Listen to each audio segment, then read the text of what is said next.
James E. Reed was an early African-American photographer in New Bedford.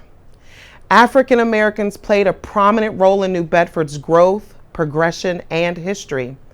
There is hardly a facet of society, high or low, that they did not participate in.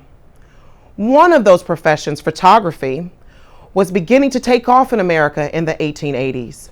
One particular New Bedford citizen saw the merit and potential revenue that could be generated by someone who had a keen eye and attention to detail.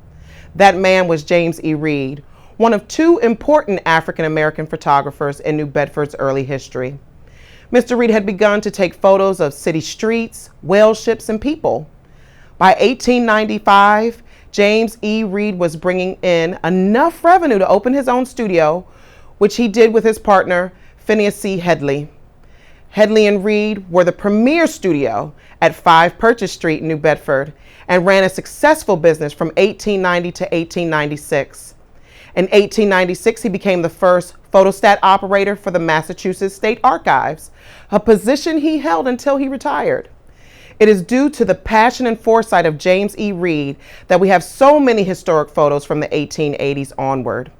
Anyone who visits any of the historic websites, reads any history books in the area, especially a history of the town of Acushnet, Bristol County, state of Massachusetts, or has read some of the historical articles on New Bedford Guide has most likely come across his photos. His cabinet card was the most widely used method of portraiture in the 1870s by mounting it on cardboard. The Frederick Douglass portrait is one of the most famous images of the iconic historical figure. James E. Reed left an abundance of photos behind, capturing the city and region for 3 decades, giving us a window to the past.